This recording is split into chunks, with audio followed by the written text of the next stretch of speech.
guys. So my name is Rod, but for those that can roll your R's, Rodrigo. All right?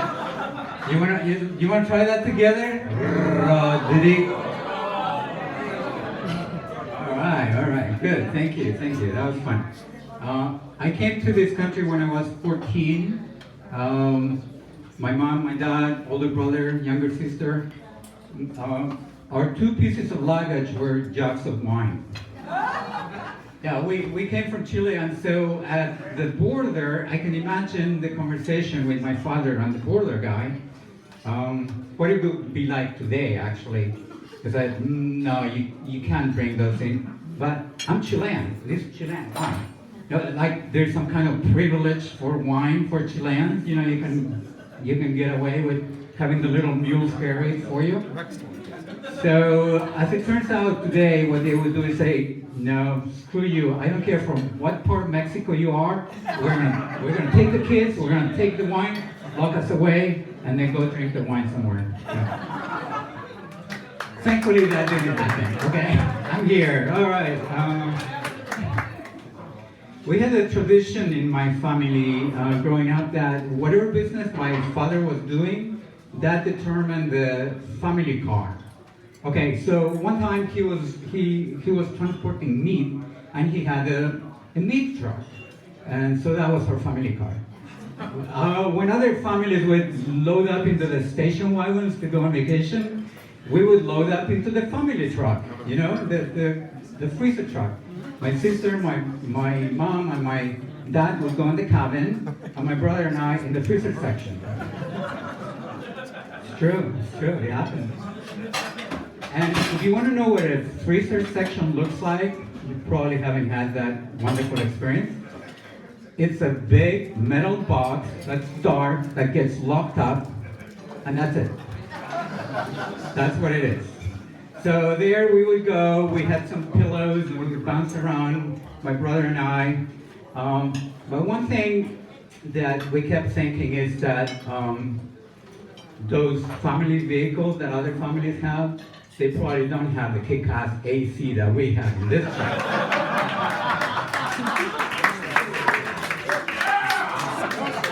Thank you.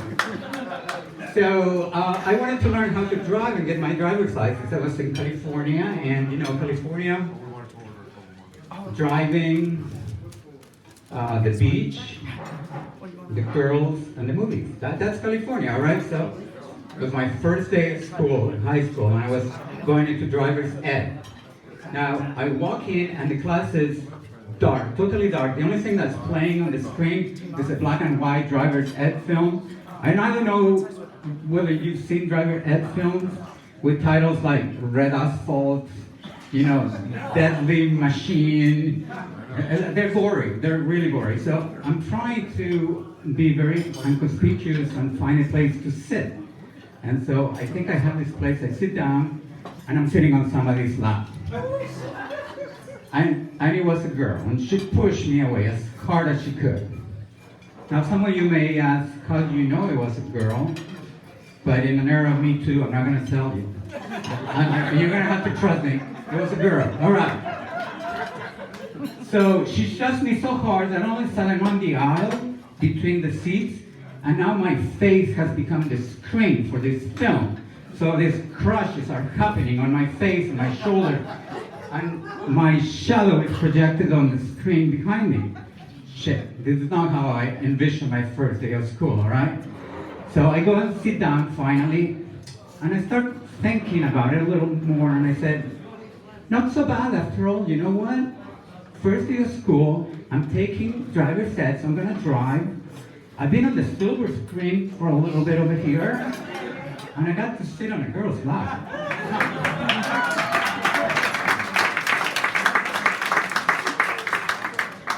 I just wonder whether it meant as much to her as it did to me.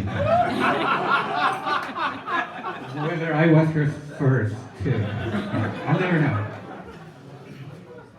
So I'm an architect, and I flip houses. Thank you. There's a lot of interest in flipping houses now. There's all these shows and programs you can watch if you want to become, flipper.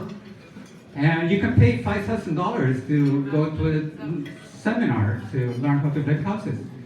I can imagine somebody going, hey honey, I think we ought to spend $5,000, learn how to flip houses so that we can put all our life savings into something we don't know how to do. And it happens. Suckers. Okay. So for the $15 you paid to be here today, you're going to learn my secret, Rodrigo's secret to flipping houses. The secret to flipping houses is buy the ugliest house you can find. That's it. The ugliest house and you make it pretty. That's what it is. So given that that's the secret, I get to see a lot of shitty places, a lot of shitty places. And I don't know what people are doing. One time I walked into this house and the only thing that was there in the basement was a toilet. In the middle of the basement. I think he was thinking, if I improve my basement, I'm going to get a little more money for it. I think the next thing he was trying to do is the partition for the toilet paper holder. Right? At least that would be, a little something. I went to this other house and it was full of debris and shit. I could barely walk. It was very dangerous. They asked me to wear a hazmat suit. I'm not kidding you. Hazmat suit. So I figured, this must be a really good one. Really, really ugly, all right? I'm going in. I'm signing whatever form I'm going in. So I walked in, and there's a nest of little vultures there in this house. And I tell you, rule number 2, never buy a house that's occupied. DC tenant laws are not that friendly for you. All right, guys, thank you. You've been very nice.